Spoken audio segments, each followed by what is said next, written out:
Good morning, all the students of MSc final. MSc final के आज के video में अपन देखते हैं ऑर्डर ऑफ इवेंट्स की नेक्स्ट गाइडलाइन। आपने पिछले वीडियो में देखा था ऑर्डर ऑफ इवेंट्स की जो 4 गाइडलाइन थी उनकी स्टडी कर ली थी। आज अपन जो 5वीं गाइडलाइन है ऑर्डर ऑफ इवेंट्स की उसकी स्टडी करते हैं। तो जो 5वीं गाइडलाइन है वो क्या है कि look for substituent which are difficult to add, it is often good strategy not to disconnect these at all but to use a starting materials containing the substituents।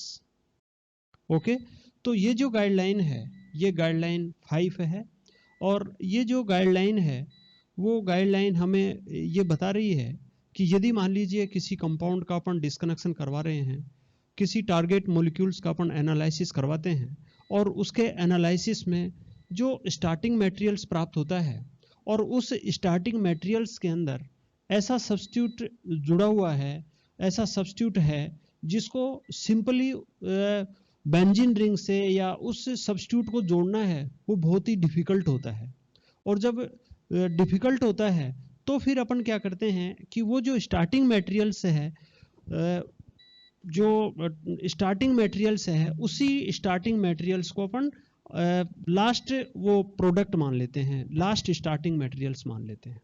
ठीक है, जैसे मान लीजिए आपने देखा कि किसी का भी अपन डिस्कनेक्शन करते हैं और जैसे डिस्कनेक्शन आप इसका कर रहे हैं, ये जैसे मान लीजिए ये इसका डिस्कनेक्शन कर रहे हैं यहां पर,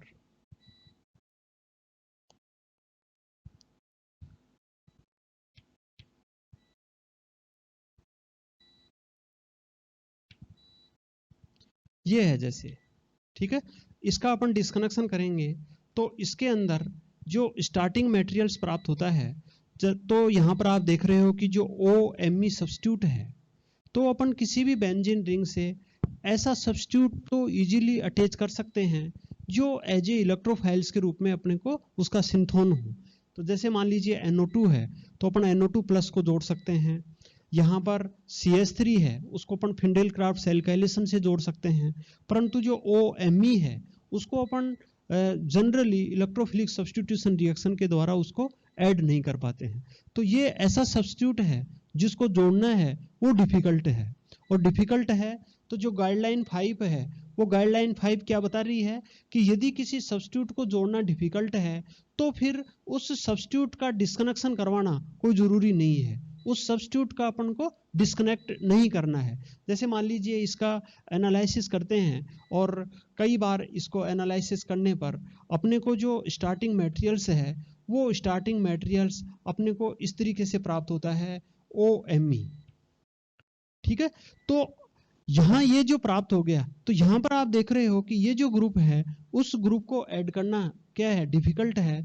तो ये जो प्राप्त होने के बाद में उसका अपन फर्दर डिस्कनेक्शन नहीं करेंगे। जैसे फर्दर डिस्कनेक्शन अपन इसमें नहीं करेंगे कि ये बेंजीन रिंग और ये OMe है वो इसके साथ में किसी रिएक्शन से जुड़ता है। जैसे OMe है वो अपन एज ए सिंथोन्स के रूप में माने तो यहाँ पर जो OMe ग्रुप है, मिथॉक्सी ग्रुप है, उस मिथॉक्सी ग्रुप का बेंजीन रिंग से जोड़ना वो डिफिकल्ट है, क्योंकि आप जानते हो क्योंकि बेंजीन है वो न्यूक्लियोफिलिक सब्स्टिट्यूशन रिएक्शन के प्रति बहुत ही इनएक्टिव होती है, और जबकि इलेक्ट्रोफिलिक सब्स्टिट्यूशन के प्रति ये क्या होती है, एक्टिव होती है। तो जब भी अपन न्यूक्लियोफिलिक सब्स्टिट्यूशन की बात करेंगे तो जो एरोमेटिक कंपाउंड्स हैं, बेंजीन कंपाउंड्स हैं, वो न्यूक्लियोफिलिक सब्स्टिट्यूशन रिएक्शन के प्रति इनर्ट होते हैं, इजीली रिएक्शन नहीं देते हैं, ये क्रिटिकल कंडीशन में ही रिएक्शन देते हैं। इसका मतलब ये हुआ कि इस तरीके की रिएक्शन होने के लिए अपने को बहुत ही क्रिटिकल कंडीशन चाहिए, या यूं कहें कि इस तरीके की रिएक्शन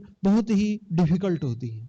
ठीक है, तो यहाँ पर ये जो गाइडलाइन 5 है ये बता रही है कि इस तरीके के यदि कोई ग्रुप हो जिनको सिंपली बेंजीन रिंग से जोड़ना डिफिकल्ट हो तो फिर उसका अपन फर्दर डिस्कनेक्शन नहीं करवाते हैं, उसको यहीं पर उसको एज ए स्टार्टिंग मटेरियल्स के रूप में यहाँ पर मान लेते हैं। देख रहे हो ना ये, look for the substituent which are difficult to add. अपन ऐसा सब्स्टिट्यूएंट देखते हैं जो डिफिकल्ट है, जिसका आसानी से ऐड नहीं हो रहा है। It is often good strategy not to disconnect. तो इसके जो गुड स्ट्रेटेजी है वो ये स्ट्रेटेजी है कि अपन उस ग्रुप को डिस्कनेक्ट नहीं करवाते हैं, उसका फर्दर डिस्कनेक्शन नहीं करते हैं, but to use a starting materials containing the substituent. और अपन उससे जो सब्स्टिट्यूएंट है जो जिसका ऐड करना डिफिकल्ट है, उसी सब्स्टिट्यूट कंटेनिंग जो कंपाउंड्स है, उसी कंपाउंड्स को अपन एज ए स्टार्टिंग मटेरियल्स मान लेते हैं। तो यहाँ पर जैसे ये कोई टारगेट मॉलिक्यूल है, इस टारगेट मॉलिक्यूल्स का अपन डिस्कनेक्शन कर रहे हैं, और डिस्कनेक्शन से मान लीजिए ये प्रोडक्ट प्राप्त हो रहा है, या डिस्कनेक्शन से अपने को ये कंपाउंड प्राप्त हो रहा है। तो ये कंपाउंड प्राप्त हो रहा है तो इस कंपाउंड को ही अपन स्टार्टिंग मटेरियल्स मान लेते हैं।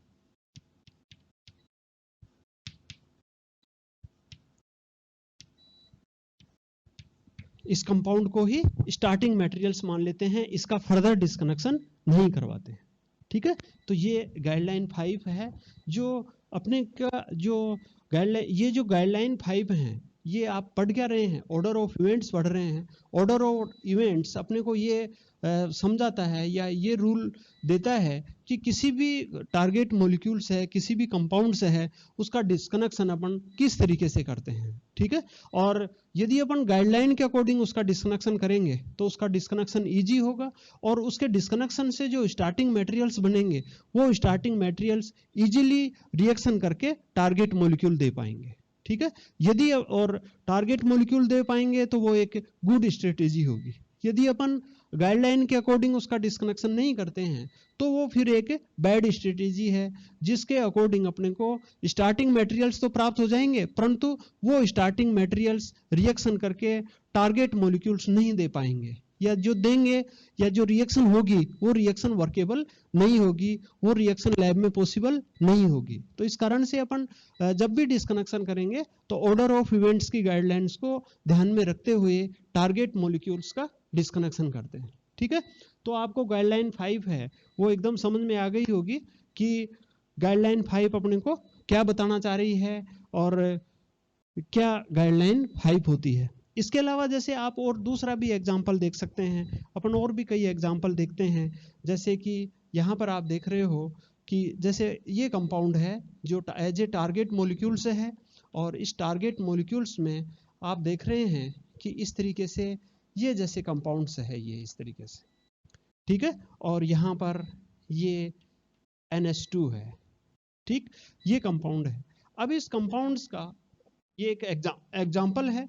इस एग्जाम्पल में देखिए आप इसका डिस्कनेक्शन करवा रहे हैं, तो इसका डिस्कनेक्शन करवाएंगे तो आप पहले क्या करवाएंगे, FGI करवाएंगे, और FGI करवाएंगे फंक्शनल ग्रुप इंटरकन्वर्जन करवाएंगे, तो यहाँ पर ये क्या आ जाएगा, NO2 होगा।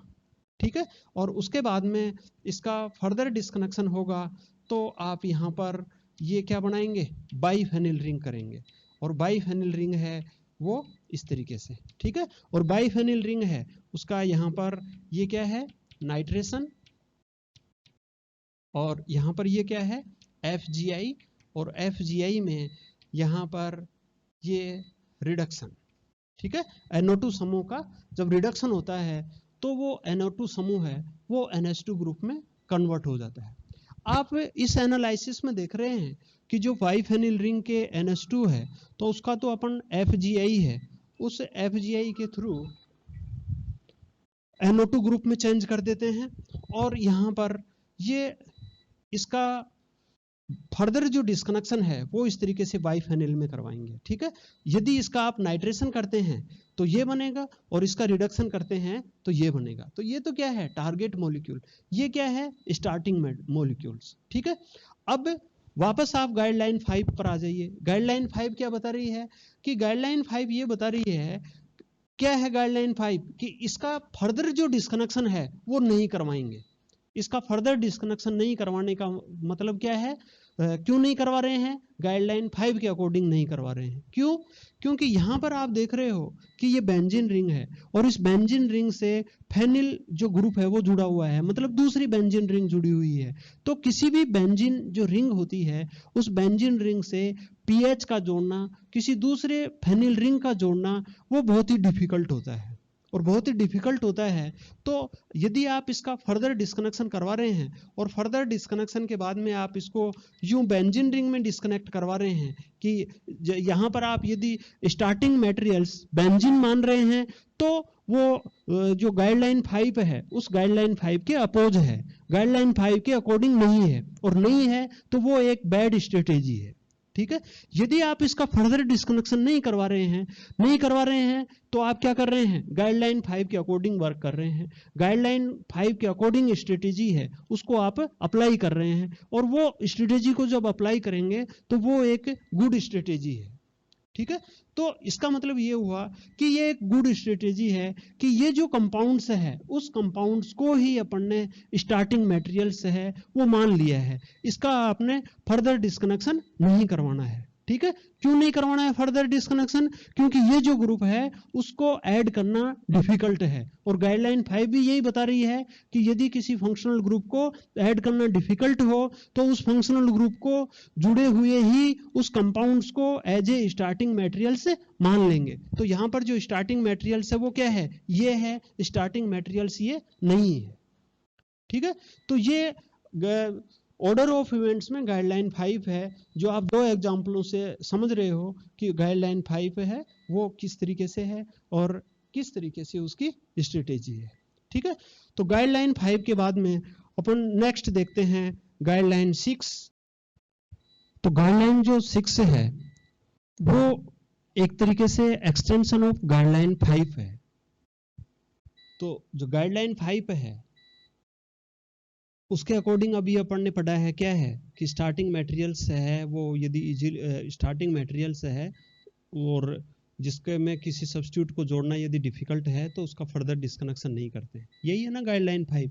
तो जो गाइडलाइन 6 है वो इसी का एक्सटेंशन है, और गाइडलाइन 6 है वो क्या बता रही है कि look for a combination of substituents present in the target molecules and in a readily available starting materials, particularly if it would be a difficult combination to set up। ठीक है, तो ये जो गाइडलाइन है वो आप इसके जो लिखा हुआ है गाइडलाइन है उससे आप देख रहे हो कि ये गाइडलाइन जो 5 है उसी का एक्सटेंशन है, और उसमें और इसमें क्या डिफरेंट है कि गाइडलाइन 5 है वो तो जैसे मान लीजिए किसी मोनो सब्स्टिट्यूट के लिए कह रहा है कि यदि कोई सब्स्टिट्यूट है जिसको जोड़ना डिफिकल्ट है, और यहाँ पर जो गाइडलाइन 6 है वो यदि मान लीजिए किसी जो स्टार्टिंग मटेरियल्स है उस स्टार्टिंग मटेरियल्स के अंदर यदि मान लीजिए दो सब्स्टिट्यूट हों और वो उन दोनों सब्स्टिट्यूट का जो कॉम्बिनेशन है, मतलब उनकी जो पोजीशन के हिसाब से उनका जो जुड़ना है वो यदि डिफिकल्ट है तो उस केस में भी अपन उसका फर्दर डिस्कनेक्शन नहीं करवा करके उसको एज ए स्टार्टिंग मटेरियल्स के रूप में उसको मान लेते हैं।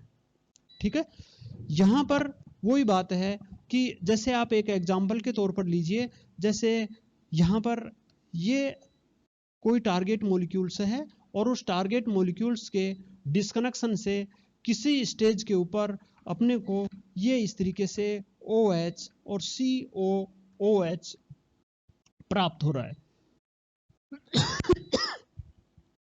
यहां पर ये जो है ये सैलिसिलिक एसिड है, इसमें आप देखिए OH ग्रुप है और क्या है COOH ग्रुप है। यहां पर आप जान रहे हो कि OH ग्रुप है, हाइड्रोक्सी ग्रुप है, ये ऑर्थो पैरा डायरेक्टिंग इफेक्ट होता है इसका, और ये एक्टिवेटिंग ग्रुप होता है, ये बात अपन जानते हैं। परंतु आप ये भी जान रहे हो कि जब OH ग्रुप होता है तो COO- है, ये कोई इलेक्ट्रोफाइल्स नहीं है।